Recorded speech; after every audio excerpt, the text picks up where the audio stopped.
خالی نہیں ہے. جیسے آپ یہاں پڑھ رہے ہیں کہ جن کی محفل ہے وہ محفل میں ضرور آتے ہیں.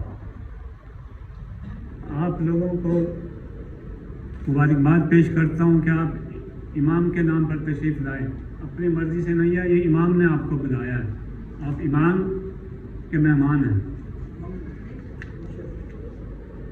تو صدر محفل امام کی اجازت سے دعا کرتا ہوں کہ اللہ تعالیٰ ہماری نسلوں کو بھی امام کے جانثاروں میں شامل کرے. اب تھوڑا سا اس ناول کے متعلق عرض کر دوں کہ اس ناول کا جو مرکزی خیال ہے یہ یہاں میں نے تھوڑا سا لکھا ہے، اگر آپ کو نظر آ رہا ہوگا، لیکن پھر میں بھی دوہرا دیتا ہوں. اس میں یہ ہے کہ اے لوگوں، اپنا سیاسی، معاشی، عدالتی، حکومتی نظام آل محمد کے سپرد کرو تو خوشحالی آئے گی، وگرنہ تو یوں ہی پریشان جہنم میں جاؤ گے. کیونکہ سانحہ کربلا کے بعد خالق کائنات نے یوں ٹرن لے لیا ہے. سانحہ کربلا کے بعد خالق کائنات نے یوں ٹرن لے لیا کہ جس کے لیے دنیا بنائی تھی، بسائی تھی، چلائی تھی، اس کے ساتھ ہم نے اس کے اولاد کے ساتھ کیا سلوک کیا.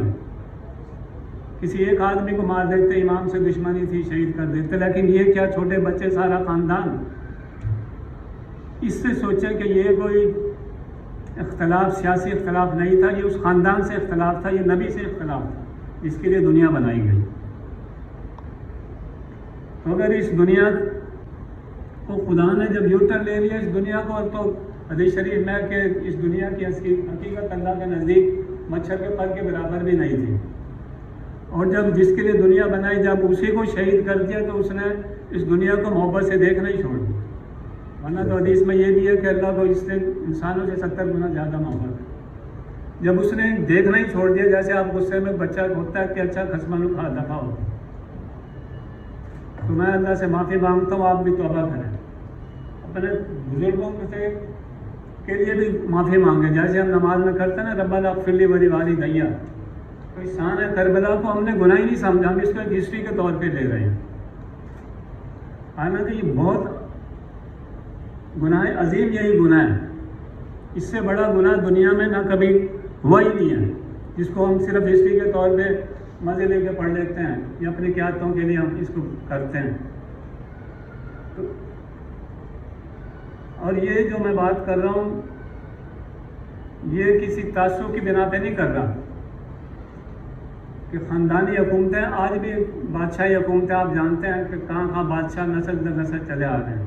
ہمارے پاکستان میں مذہبی قیادت ہیں یا سیاسی قیادتیں ہیں، وہ بھی وراثتاً چلی آ رہی ہیں. میں نام نہیں لیتا، آپ جانتے ہیں ساری سیاسی پارٹیاں یہ وراثتاً چلی آ رہی ہیں. مذہبی پارٹیاں، ان پہ بھی وراثت چلی آ رہی ہے.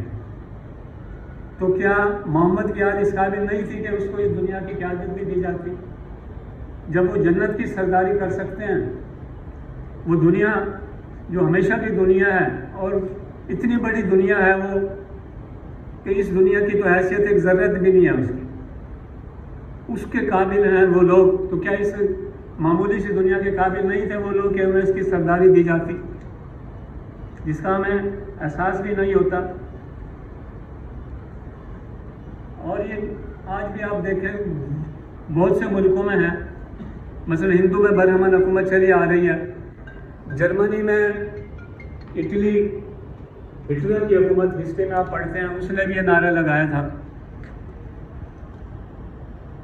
تو یہ بات میں کہ صرف تعصب کی بنا پہ نہیں کہہ رہا ہوں یا آل محمد کی محبت کی بنا پہ نہیں کہہ رہا ہوں، یہ میں ایک سیاسی تھیوری پیش کر رہا ہوں.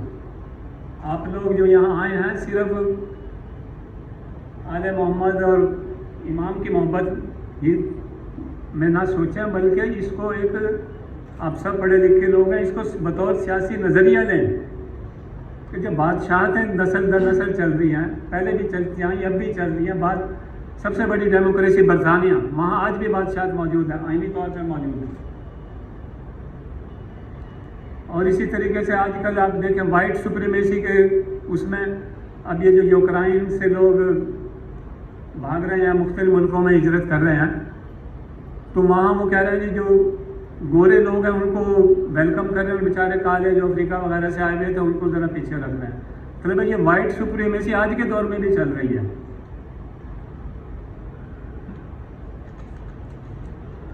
اور ہم نے کئی نظاموں کا پہلے بھی مطالعہ کر چکے ہیں، ہم سوشلزم کو بھی دیکھ چکے ہیں، کیپٹلزم کو بھی دیکھ چکے ہیں، سارے نظام ہم اپنا چکے ہیں، صدارتی نظام اور وفاقی اور وزارتی سب نظام ہم دیکھ چکے ہیں۔ تو اس کا تجربہ کر لینے میں کیا حرج ہے بھائی؟ ایک اس کو بھی دیکھ لو، اگر خدا نخواستہ نہیں ہوتا تو چھوڑ دینا۔ تو اہل بیت کی حکومت کو آپ ایک سیاسی نظریے کے طور پہ میں پیش کرنا چاہ رہا ہوں، میں اس کو کسی مذہبی نقطہ نظر سے نہیں دیکھ رہا ہوں کہ جہاں ہم نے دنیا کے بے شمار سیاسی نظاموں کا تجربہ کیا ہے تو ایک تجربہ اس کو بھی کر کے دیکھنا۔ اور ایک میرے دوست ہیں، وہ انہیں تو بلکہ سید نہیں ہے لیکن انہوں نے کہا ہے کہ بھئی آپ اگر بقول اس کے کہ میں نے بھی کچھ چیزیں ڈی این اے کی دیکھی ہیں تو سادات کے ڈی این اے میں جو چیزیں مجھے ملی ہیں وہ کسی اور قوم میں نہیں ہیں۔ اور بطور وکیل کے میرا بھی ایک تجربہ ہے، عدالتوں کچہریوں میں دیکھتا تھا، بلکہ پھر میں نے اپنے کچھ اور دوستوں سے بھی کہا یار مجھے ذرا اس کے متعلق اپنے بتاؤ۔ وہ کہتے تھے کہ یار یہ جو ملزم آتے ہیں نا، ان میں سید جو لوگ ہوتے ہیں وہ 2% بھی نہیں ہوتے، جو کچہریوں میں گر رہے ہیں نا ملزم، جیلوں میں جا کے دیکھ رہے ہیں، اور ان 2% میں بھی اکثر 1% جو ہے نا وہ عدالتوں سے بری ہوتے ہیں۔ میری بات اگر سمجھ نہیں آئی میں پھر کوشش کرتا ہوں کہ سادات کے جرم کرنا سادات کے ڈی این اے بھی نہیں ہے، اور یہ میری اپنی ریسرچ ہے۔ عدالتوں میں یہ سپریم کورٹ کے وکیل بھائی بیٹھے ہیں، مرزا دین صاحب، اور بھی میرے ایک دو دوست ہیں، جو اگر کوئی ساتھی میرے سے کچھ ریسرچ مانگنا چاہے گا وہ بھی دے دوں گا۔ تو یہ صرف اس کو آپ مذہبی نقطہ سے نہ لیں بلکہ اس کو ایک سیاسی نظام کے طور پہ سوچیں کہ بھئی آخر ہم نے سارے نظام اپنا لیے، کتنی اچھی قیادتیں بھی آ گئی ہیں، لیکن کیوں ناکام ہو جائیں؟ کربلا کے بعد آپ دیکھیں دنیا میں کہیں بھی سکون نہیں ہے۔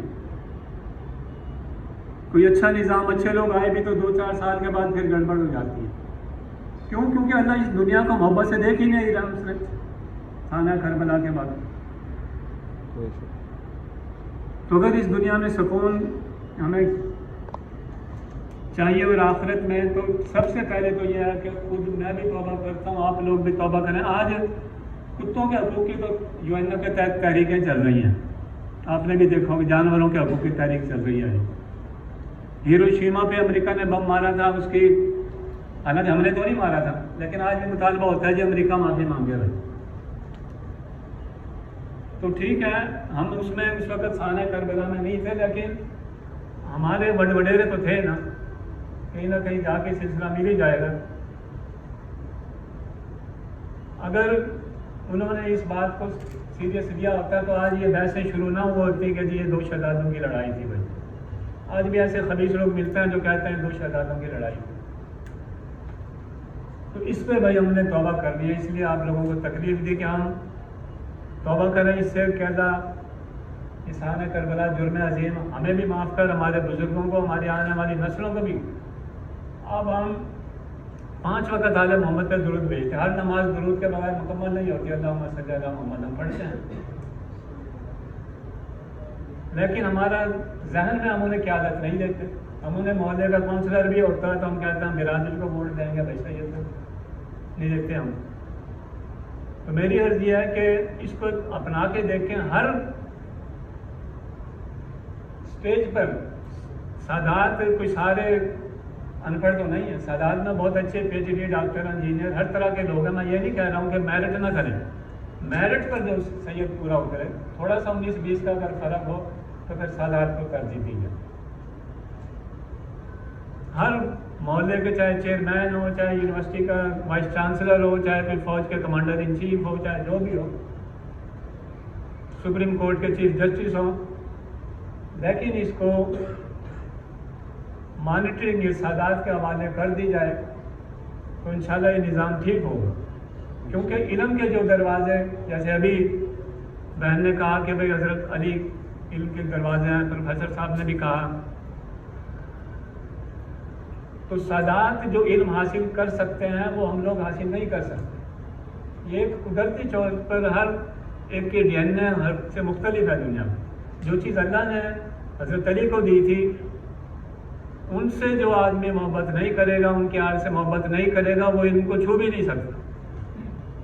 اور یہ آج ہو بھی رہا ہے. جو دوائی کہتے ہیں جی اس مرض کے لیے فائدہ مند ہے، 5 سال بعد پتہ چلتا ہے یہ تو نقصان دہ تھی. اکثر دیکھتے ہیں آپ. کیوں؟ کیونکہ یہ جو علوم ہیں یہ ہم سادات کی محبت سے دور ہوتے جا رہے ہیں، اس لیے ہر سال کوئی نہ کوئی نئی بات ہی ہم، جس طرح دوائیوں میں اضافہ ہو رہا ہے، بیماریوں میں اضافہ ہو رہا ہے، فصلوں میں، گندوں میں، اور جو چیزیں فائدہ دیتی تھی وہ نقصان دینا شروع ہو گئی.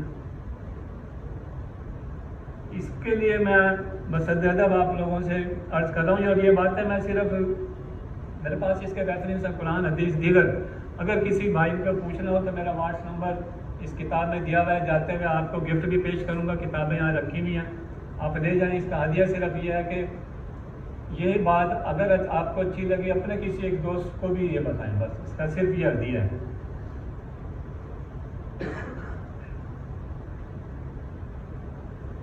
تو ہم دعا بھی کرتے ہیں کہ اللہ ہمیں اس اجتماعی گناہ سے توبہ کرتے ہیں، ہمیں معافی دے، ہمارے اگلے پچھلوں کو دے. امام مہدی علیہ السلام کو اللہ جلدی اس دنیا میں بھیج اور ان کے ذریعے دکھوں انسانیت کا خاتمہ ہو. اور آخر میں آپ کو میں ایک ہدیہ دوں گا سب دوستوں کو. آپ کیونکہ امام کے مہمان ہیں، آپ اپنی مرضی سے نہیں آئے، آپ کے درمیان دنیاوی طور پہ بھی بہت بڑے لوگ صرف امام کی محبت میں آئے ہیں. میں نے انہیں کوئی لکھ کے نہیں بھیجا تھا کہ آپ آؤ، ان کے علم میں آیا. اب پاکستان کے سوائے وزیر اعظم اس سے اوپر ہو ایک شخصیت بیٹھی ہے، صرف وزیر اعظم اس سے اوپر ہے. بلال مجید صاحب آئے میں پاکستان کے سیکریٹریٹ کے بہت بڑے افسر اور فقیروں کی طرح بیٹھے ہوئے ہیں. تو یہ صرف امام کی محبت جو ہے نا، یہ ہمیں دنیا میں بھی فائدہ ہوگا اور آخرت میں بھی فائدہ ہوگا. یہ ہدیہ میں آپ کو دیتا ہوں. آپ خواہ نماز پڑھیں یا نہ پڑھیں مجھے کچھ لینا دینا نہیں، لیکن جب شیعہ کی اذان آئے نا اسے غور سے سنا کریں. کیا دوبارہ آخری 2-4 الفاظ، آپ نماز پڑھیں نہ پڑھیں مجھے کوئی لینا دینا نہیں، لیکن جب شیعہ کی اذان آیا کریں نا اسے غور سے سنا کریں. کیوں؟ مجھے ایک فقیر نے بتایا ہے، اس نے کہا جب امام مہدی کا وقت ہوگا نا، جب دنیا میں آئیں گے وہ اعلان ہوگا، وہ وہی وقت ہوگا جو شیعہ کی اذان کا وقت ہوتا ہے.